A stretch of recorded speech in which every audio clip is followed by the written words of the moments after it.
Vamos lá, vamos fazer agora aquela revisãozinha ainda para dar aquele detalhinho final sobre Nova República, tá? Nós vamos estar fazendo exercícios que você vai receber dessa folhinha que tem sobre Nova República, tá? Que caiu já no Enem. Então nós vamos estar fazendo essa revisãozinha agora com vocês. Fechou? Beleza? Então vamos lá. Primeira coisa, falou de Nova República, ela começa e é uma expressão de Tancredo Neves, que foi eleito em janeiro de 1985, não tomou posse, faleceu, veio a falecer em 21 de abril de 1985, e quem tomou posse foi o vice, José Sarney, que vai governar o Brasil de 1985 até 15 de março de 1990. Tudo bem? Tranquilo? Tá.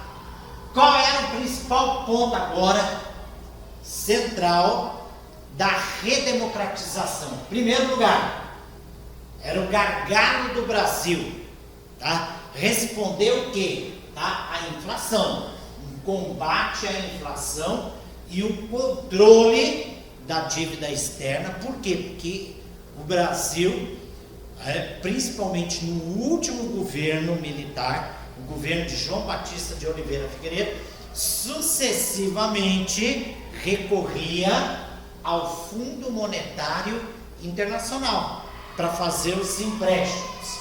Fechou? Então, o que marca o governo José Sarney? Por incrível que pareça, planos econômicos. Planos econômicos. Grave bem isso daqui. 3 planos econômicos. Vamos lá. 1986, fevereiro de 1986, vem o primeiro plano, que é o plano cruzado, o congelamento dos preços e das mercadorias. Tudo bem? Aí a moeda do cruzado, tudo bem? Tranquilo? Substituindo o cruzeiros. Fechou? Tá? As 3 moedas aqui, ó. O cruzeiros, aí depois o cruzado, e aí depois ainda vai ter uma nova moeda ainda no governo de Sarney, tá? Aqui, essa daqui, ó, cruzados novos, no terceiro plano. Tudo bem? Tranquilo? Vamos lá. O que você tem aqui? Primeira coisa, gente, importantíssimo. A extinção do cruzeiro e a criação de uma nova moeda, cruzado. O fim da correção monetária. Você lembra lá da correção monetária que apareceu lá no primeiro governo militar, chamado assim o Plano Econômico? PAEG, Plano de Ação Econômica do Governo. Fechou? Congelamento dos salários. Os salários foram congelados, assim como o preço das mercadorias. Você tinha uma tabela, tá? Tablita, que vinha lá o congelamento, tá? Quanto que cada produto valia. No caso da inflação continuar subindo, quando essa inflação atingisse, isso mesmo que você vai ouvir agora, 20% ao mês, era uma inflação altíssima, tá? Ao mês, gente, 20%, tá? Disparado o gatilho salarial. O que era esse gatilho salarial? À medida que a inflação chegasse 20% ao mês, esse gatilho salarial teria que ser reposto nos salários dos trabalhadores. Qual era o grande problema, Luiz Fernando, desse gatilho salarial? É porque aí você ia simplesmente colocar aqui, ó, tá? Aumentar 20%, tá? Em cima do que? Do salário. E para o empresariado era complicado isso daí. Por quê? Porque ele não podia repassar, tá, o gatilho salarial para os produtos. Por quê, Luciano? Porque que os produtos estavam congelados. E quando não estava congelado, você tinha uma tabela, a tablita de preço daqueles produtos. Fechou? Quem era o responsável? Ministro Dilson Funaro. Tudo bem? Deu certo esse plano, Luiz Fernando? Esse plano funcionou, gente, final de fevereiro, tá? No último dia de fevereiro, até o dia 16 de novembro de 1986. Dia 15 de novembro teve eleições e aí o plano, tá, entrou numa segunda fase, que eu posso falar assim, ó, segunda fase do plano cruzado. Tá. Mas o que foi essa segunda fase do plano cruzado, Luiz Fernando? Foi principalmente a liberação do preço dos combustíveis. Não esqueçam disso, tá? Diesel, gasolina, álcool. Fechou? Tá. Agora, plano Bresser Pereira, 1987. Tá? Brasil quebrado, hein, gente? Totalmente quebrado mesmo, economicamente. Vamos lá. Janeiro de 1987. O governo Sarney, através do ministro dele, Bresser Pereira, ministro da Fazenda, declara o que, Luiz Fernando? Declara moratória. O que é moratória, gente? Grave bem na cabeça, tá? Suspensão do pagamento da dívida externa. Tá? O Brasil suspende o pagamento da dívida externa com o Fundo Monetário Internacional. Isso se chama assim, ó, suspensão técnica do pagamento da dívida externa. Aqui na América Latina, quais países, Luiz Fernando, entraram, pediram suspensão da dívida externa? Vários, né? Por isso que a década de 80, gente, é chamada assim, ó, a década perdida. Fechou? Por isso que é chamado de década perdida. Então vamos lá. México era o campeão da moratória. Olha aqui pro meu dedinho, ó. 3 vezes. Fechou? Argentina, 2 moratórias. E hoje o país está caminhando para uma terceira moratória, né? Totalmente endividado. Vamos lá. Qual era o valor dessa moratória, Luiz Fernando? 107 bilhões de dólares aos credores internacionais. Tá? Essa era a herança desde a época que vinha, tá, de JK até o final da ditadura militar. Tá? 107 bilhões de dólares, tá, de dívida externa. Beleza. Então olha aqui, ó, a capa da Veja, para você visualizar o que foi a moratória, o impacto que isso daí teve, né? Um salto no escuro. Tá? Por que, Luiz Fernando, um salto no escuro da moratória, gente? Você tem alguma ideia? Você faz alguma menção para isso, gente? Por que um salto no escuro? Porque a partir de agora, entrada de dólares no Brasil só através das exportações, tudo bem? Fora isso, não. O FMI se recusa a fazer empréstimo ao Brasil. A maioria dos países credores do Brasil pelo FMI começa o quê? Suspende, tá, empréstimos para o Brasil. Então, foi um ano extremamente complicado. Então, vamos lá. Outro plano econômico agora. O terceiro. Se eu pensar que o cruzado teve primeira fase, segunda fase, então 4 planos, né? Mas no geral são só esses 3, né? Cruzado, plano Bresser e plano Verão, tá? Mudou a moeda de novo, do cruzado para o cruzado novo.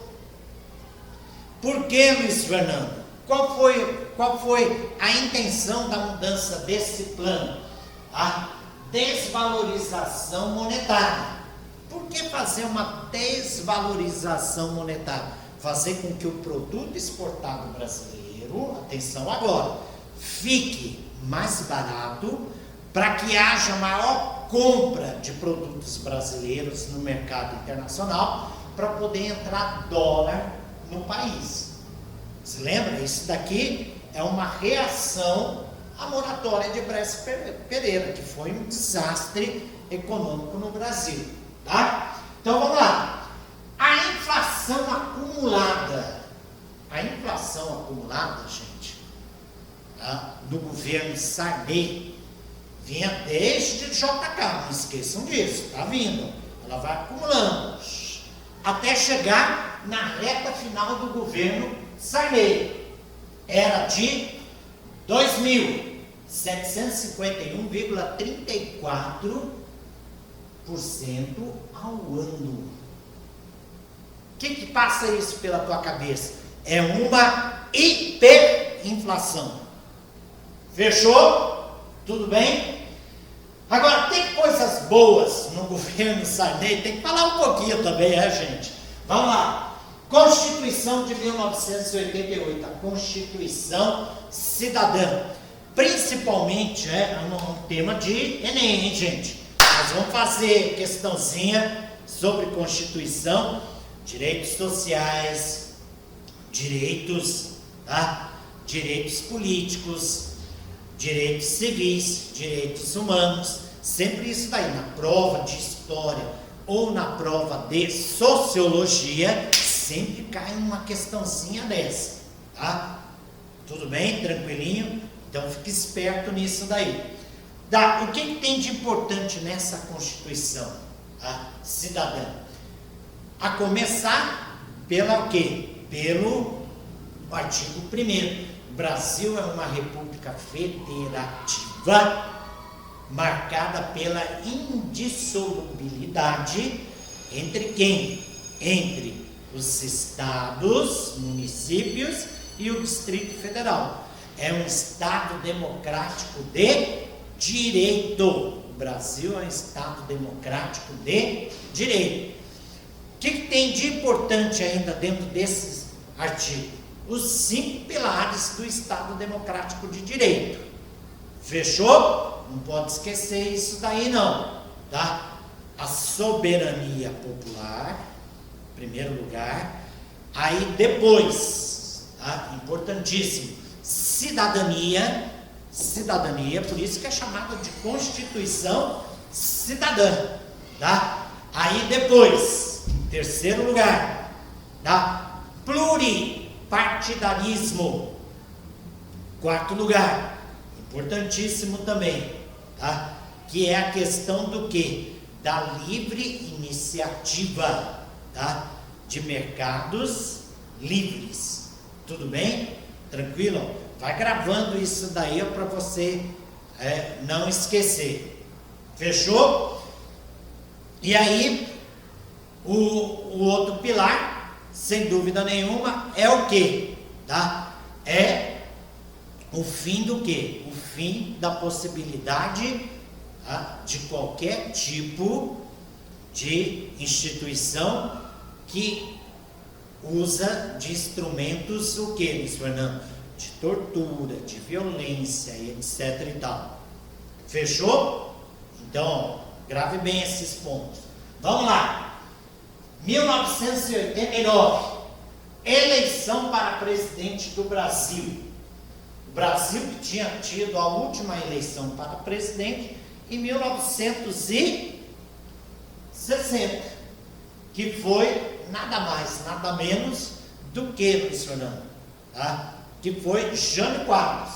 Agora, em 1989, vai ter eleições. E aí vence Fernando Collor de Mello. Eleições já aprovadas na Constituição em 2 turnos. Fechou? A Constituição Cidadã.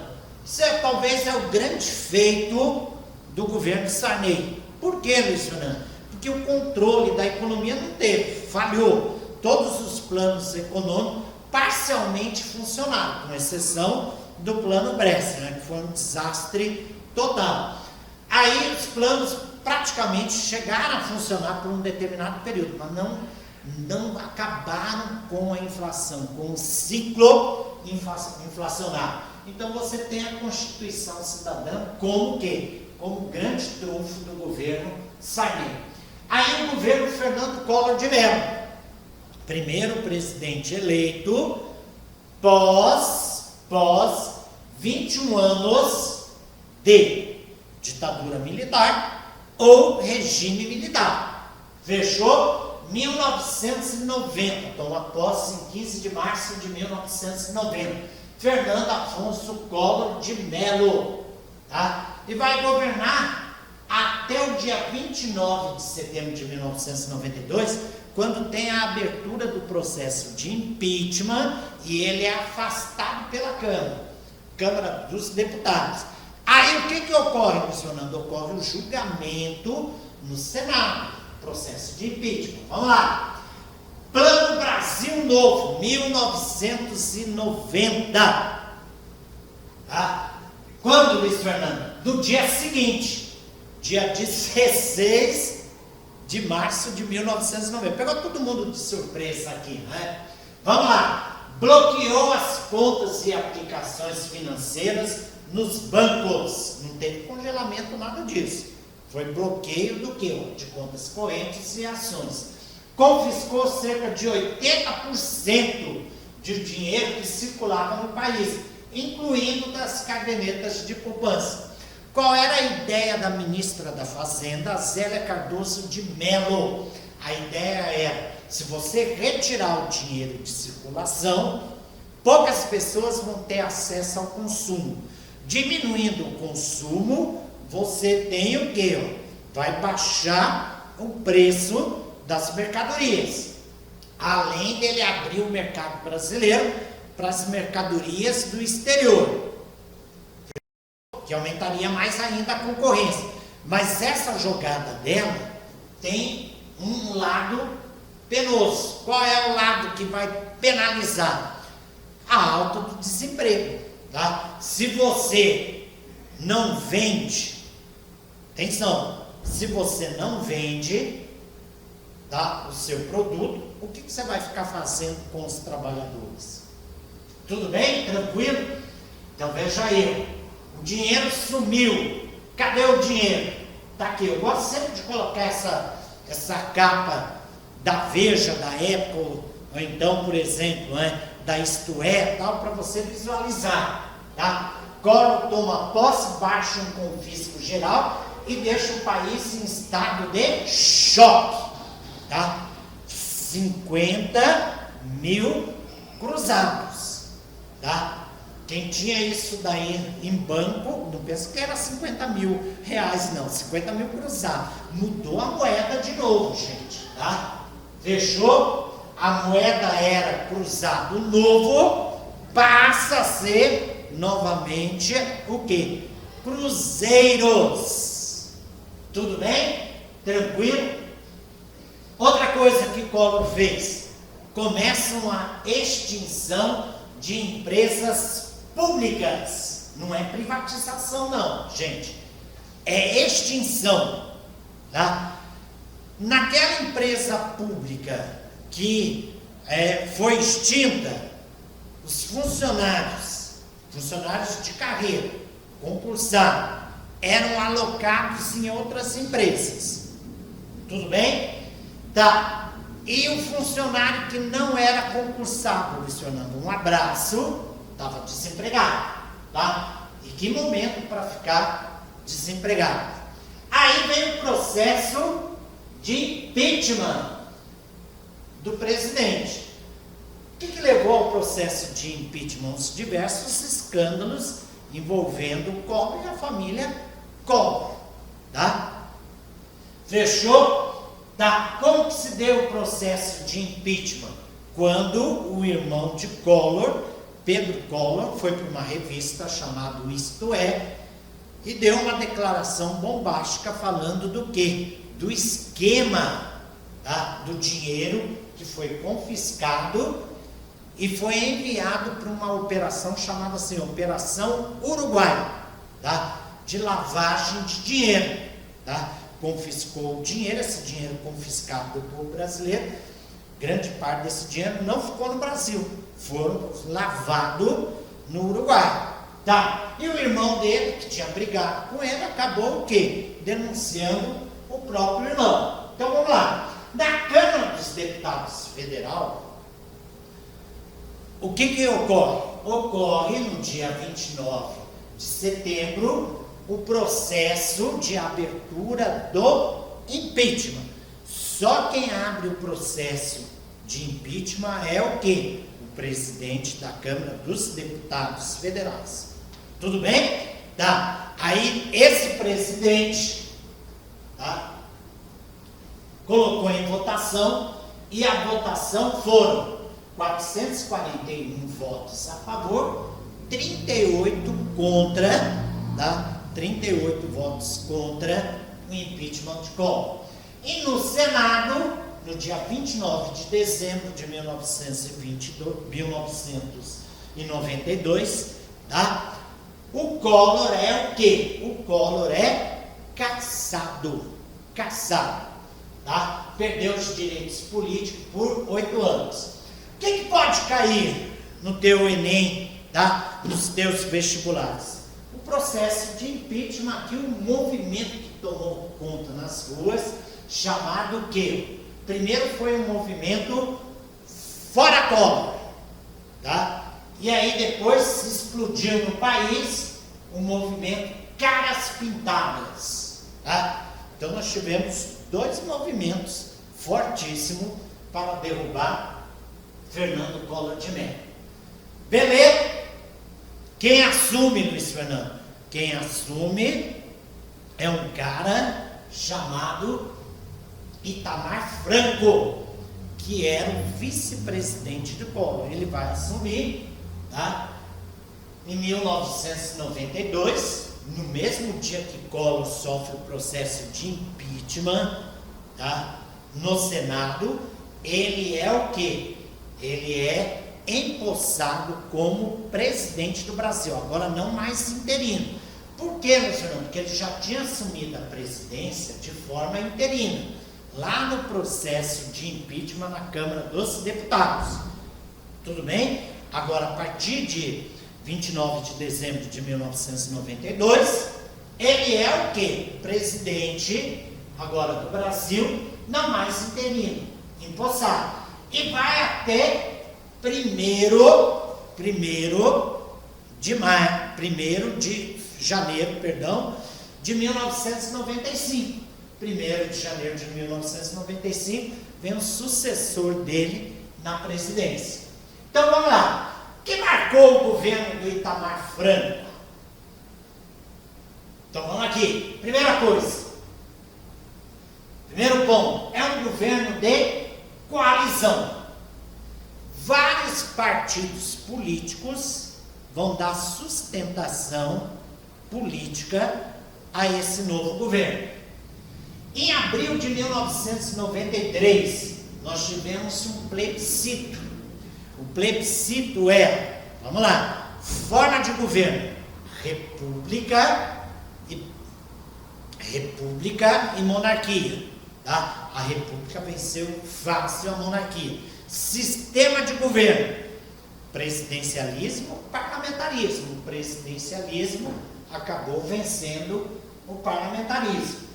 Vem plano econômico? Vem o plano real. O plano real, vamos lá, agora é o único plano que vai dar certo depois de uma infinidade de planos. Vamos dar só uma retomada aqui, não se assuste, hein? Vamos lá. Primeiro grande plano SALT, Eurico Gaspar Dutra. Não funcionou, tá? Funcionou para algumas coisas, mas na maior parte não funcionou. Aí depois vamos para cá, vamos vindo. JK, plano de metas. Brasil crescer 50 anos em 5 anos. Fechou? Teve coisas que funcionaram, teve coisas que não funcionaram. Sempre lembrando que daí você tem aumento da dívida externa e aumento da inflação. Aí vamos lá. João Goulart, plano trienal e reformas de base.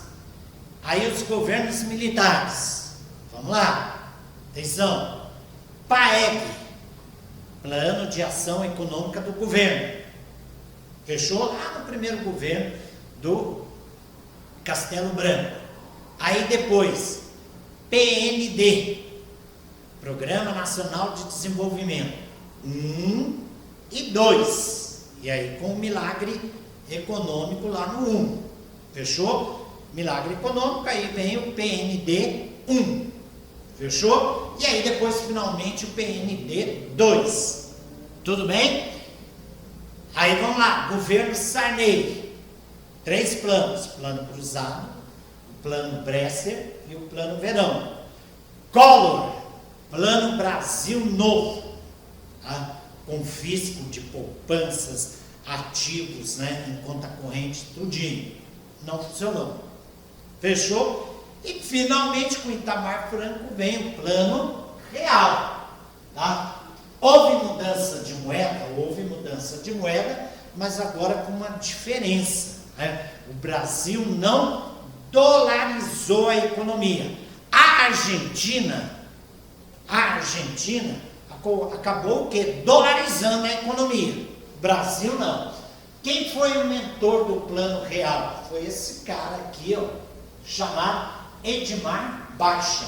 É o cara que pensou, o cara que sistematizou o plano real. Então vamos lá. O plano real, primeira etapa, gente, a criação da URV, Unidade Real, tá, de Valor. O que seria isso daí? A criação de um indexador, que vai ser o quê? Que vai ser o parâmetro para a economia. Tudo bem? Tranquilinho? Dá. Fechou. Vamos lá agora. Segunda etapa. A criação da moeda, tá, real. E essa moeda ia começar com uma paridade econômica cambial com o dólar. Tá? Ou seja, no dia 1º de julho de 1994, quando começou o plano real, efetivamente, R$1 valia exatamente $1. R$1. Fechou? Tá. Qual era a paridade para ter esse real tão forte, Luiz Fernando? Da moeda podre do governo Collor, R$1 valia 2.750 cruzeiros. Então, R$1 valia 2.750 cruzeiros. Luiz, e aí? E aí era uma jogada cambial. Mudança de moeda, uma mudança monetária, mas se mexe no câmbio. E para ter esse real forte, você tinha que investir muito nas exportações. Fechou? Tá. Muita gente não acreditava mais. Era mais um plano econômico, tal, etc. Tá? Principalmente os partidos de esquerda se posicionavam. Vai ser um plano que não vai dar certo, tal, etc. De repente pegou todo mundo. A queda da inflação. Tudo bem? O ponto positivo do governo Itamar foi a estabilidade econômica. Teve ponto negativo? Teve, gente. A CPI, a Comissão Parlamentar de Inquérito do Orçamento, os anões do orçamento que roubavam, já tinha um esquema dentro de, inclusive, funcionários de carreiras, tá? Do sistema fazendário brasileiro, tá? Dentro do Ministério da Fazenda, dentro da própria Receita Federal, havia um esquemão para parte do orçamento ser desviada, além de deputados e senadores envolvidos. Eleições em 1994, barbada, essas eleições, né, eleito em primeiro turno, não teve nem segundo turno, tá? Fernando Henrique Cardoso, tá? Aqui é a capa da Veja dos famosos anões do orçamento. Você vê, esse daqui é um funcionário de carreira, tá, da União, da Controladoria Geral da União, que fazia parte do esquema de corrupção. Fechou? Tranquilo? Aí vem o governo Fernando Henrique Cardoso. O que marcou o governo Fernando Henrique Cardoso, gente? O que marcou o governo Fernando Henrique Cardoso foi principalmente um projeto neoliberal. Em que sentido, Luiz Fernando? Um projeto liberal reformista. As grandes privatizações de empresas estatais. Não confundir com o Collor, que faz extinção de algumas empresas estatais. Beleza? O Fernando Henrique não, é privatizações. Então vamos lá. 1997, o projeto de reeleição para presidente foi aprovado no Congresso Nacional, na Câmara dos Deputados e no Senado. Tá? O que nós temos de privatização? Usiminas, Cosipa, Copene, Copesul, Companhia Siderúrgica Nacional, lembrando que é aquela lá no Rio de Janeiro, tudo bem? Em Volta Redonda. Essa daqui foi privatizada, e aí a produção de aço caiu nas mãos de quem? De um grupo liderado por Estados Unidos, Inglaterra e Israel. A Companhia Vale do Rio Doce foi privatizada. O sistema Telebrás, todo o sistema Telebrás foi privatizado, e aí as concessionárias nos estados também foram privatizadas, tá? O sistema Eletrobras, no governo Fernando Henrique, só as concessionárias regionais foram privatizadas. Lembrando que a privatização da Eletrobras se deu no ano passado, 2022, no governo ainda do presidente Bolsonaro. Tá? Fechou? Tranquilo. Então, privatização da Eletrobras no governo do presidente Bolsonaro. Tranquilinho, gente? Tá. Vamos lá. Outra, a criação das agências reguladoras. Tudo bem? ANP, Agência Nacional do Petróleo. Anatel, Agência Nacional de Telecomunicações. ANEEL, Agência Nacional de Energia Elétrica. Tudo bem? Tranquilo? Vamos lá. Uma coisa boa aprovada no governo Fernando Henrique Cardoso, que foi a Lei de Responsabilidade Fiscal, né, para no âmbito federal, no âmbito estadual e no âmbito municipal. Presidente, governadores, prefeitos que gastassem mais do que arrecadassem ia ser responsabilizado fiscalmente, tá? Politicamente, fiscalmente também. Tudo bem? Boa essa lei, boa essa lei. A lei tem, mas a lei funcionou pouco. Beleza? Aprovação dos genéricos. Sensacional pelo Ministério da Saúde no Brasil. Principalmente à frente do Ministério da Saúde, o grupo que liderava ali, tá? Por José Serra, muito forte ali, conseguiram quebrar as patentes, tá? Em alguns remédios genéricos. Fechou? Então, a aprovação da Lei 9.787 de 1999. Ponto positivo. Elevação das taxas de juros, 12% ao ano, sempre inibindo a inflação para 19% ao ano. Aí você começa aquela expectativa de começar a aumentar a taxa de juros para atrair mais investidores para as bolsas de valores. Ponto positivo, baixa inflação. Pontos negativos, o apagão de 2001. Privatizou o sistema elétrico nas regionais, nas concessionárias, e aí nós viramos no ano de 2001, principalmente naquele período de maio, junho, julho, agosto, setembro. Nós caímos no famoso, nós caímos num famoso corte de energia elétrica. Aqui no nosso estado, no Mato Grosso do Sul, foi seguido isso daí. Tá? CPI da reeleição, CPI do CIVAM, do Sistema de Vigilância do Amazonas, e a CPI dos bancos. Belezinha? Fechou? Beijo, moçada!